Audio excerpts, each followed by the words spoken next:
श्रोता बंधुओं, यज्ञ ब्रज की पाठशाला यूट्यूब चैनल में आप सबका स्वागत है। पिछले वीडियो में हमने बताया था कि श्रीमद् भागवत महापुराण के महात्म के अध्याय 3 पर अपन चर्चा करेंगे, जिसमें भक्ति के कष्ट के निवृत्ति का प्रसंग है। कथा शुरू हो इसके पहले मैं भगवान की स्तुति करूंगा।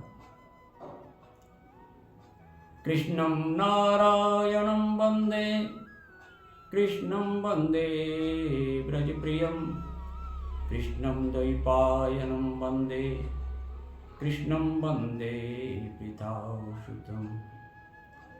नारायणं नमस्कृत्य नरं चैव नरोत्तमं, देवी सरस्वती व्यासं ततो जयमुदीरये।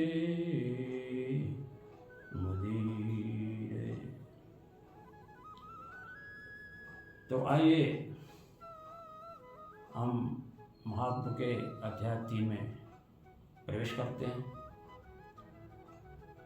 जिसमें नारद जी कहते हैं, ज्ञान यज्ञ करिष्यामि सुख शास्त्र कथोज्ज्वलम्, भक्ति ज्ञान विरागाणां स्थापनार्थं प्रयत्नत। भक्ति ज्ञान वैराग को स्थापित करने के लिए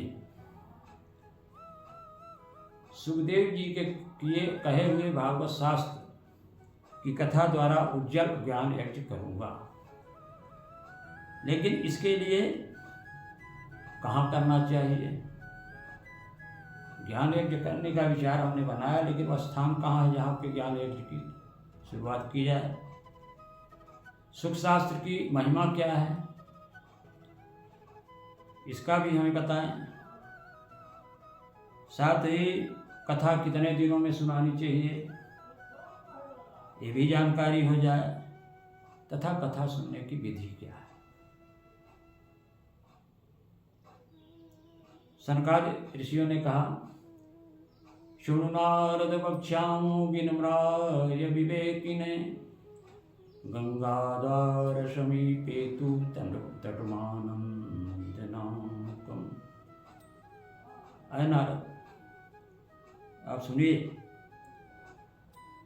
हरिद्वार के पास आनंद नाम का एक घाट है, जहाँ हरे भरे जंगल हैं, बालू कोमल बालू बिछी हुई है, अत्यंत रमणीय स्थल है। वहाँ पर यदि आप ज्ञान यज्ञ की शुरुआत कर रहे हैं तो कथा में अपूर्व रस का आनंद हो, तथा भक्तों के सामने ही जराजीर्ण अवस्था में प्राप्त हुए भक्ति ज्ञान वैराग ये सब वहाँ पे उपस्थित हो जाए। यत्र भागवती वार्ता भक्त्यादिकं भजेत, कथा शब्दं समाकर्ण तात्विकं तरुणायते। जहाँ पे श्रीमद् भागवत महापुराण की कथा होती है, भक्ति और ज्ञान वैराग्य ये सब पहुँच जाएंगे अपने आप, और कथा जब इनके कानों में पड़ेगी कथा का प्रसंग, तो ये अपने आप जो है तीनों तरुण हो जाएंगे।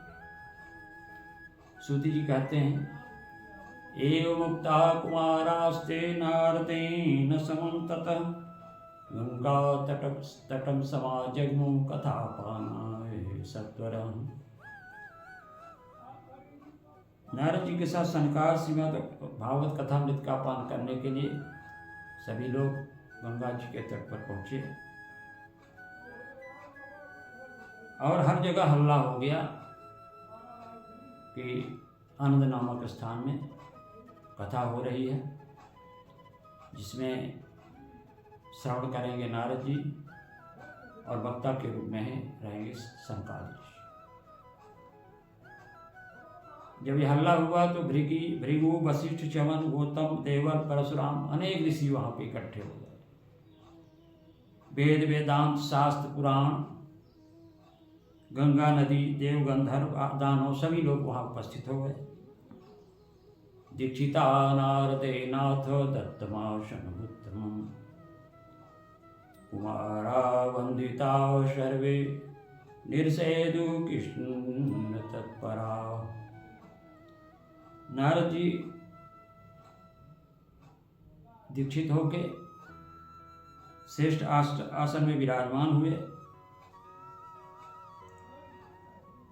और सभी लोगों ने उनकी वंदना की।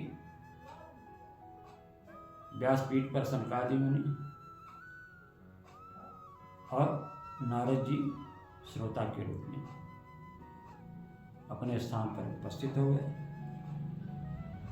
जिसमें सन्यासी, वैरागी, महात्मा आगे बैठे, उसके और आगे नारद जी बैठे। ऋषि, देवता, उपनिषद, स्त्रियां सभी लोग क्रमशः पीछे बैठते चले गए तथा अबीर गुलाल की वर्षा होने लगी। सूत जी कहते हैं इस प्रकार ये पूजा समाप्त हुई तो कथा की महिमा के बारे में शुरुआत की गई। अथ ते वर्णतेश्चामि महिमा सुख शास्त्रज यस्य श्रवण मात्रेण मुक्ति करतले स्थिता। हम आपको भागवत शास्त्र की महिमा सुनाते हैं जिसके श्रवण करने से ही मुक्ति हाथ में लग जाती है। इस ग्रंथ में 18,000 श्लोक हैं, 335 अध्याय हैं, 12 स्कंद हैं। तो महात्म की शुरुआत हुई। कथा भगवतस्यापि नित्यं भवति यदि गृहे तद्गृहं तीर्थरूपं हि वसतां पापनाशिनी। जिस घर में नित्य प्रति श्रीमद् भागवत कथा होती है वह घर जो है तद्गृहं तीर्थरूपम ही बसता, वह घर तीर्थ रूप हो जाता है और उसमें उस घर में जो पाप का वास होता है उसका भी जो है निदान हो जाता है, नाश हो जाता है। न गंगा न गया काशी पुष्करम न प्रयागकम सुख शास्त्र कथायास्य फलेन संताम नयेस। फल की दृष्टि से गंगा, काशी, पुष्कर, प्रयाग कोई इनकी तुलना नहीं होती। फल की दृष्टि से सुख शास्त्र के अलावा चाहे कितने भी तीर्थ हों उसकी तुलना नहीं की जा सकती। श्लोकार्धम श्लोकपादम वा नित्यं भागवतोद्भवं पठस्य मुखेनैव यदिच्छसि परां गतिम्। आधा अथवा चौथाई श्लोक का भी नित्य यदि पाठ किया जाए तो परम गति की जिसकी इच्छा हो तो आधा चौथाई श्लोक का भी वाचन करे तो उसको जो है परम गति की प्राप्ति हो जाती है।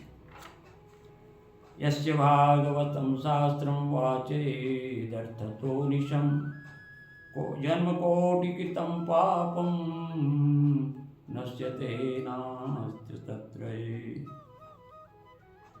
जो पुरुष अहर्निश अर्थ सहित श्रीमद् भागवत का पाठ करता है, श्लोक का वाचन करता है, उसके जन्म जन्मों के पाप जो है वो नष्ट हो जाते हैं।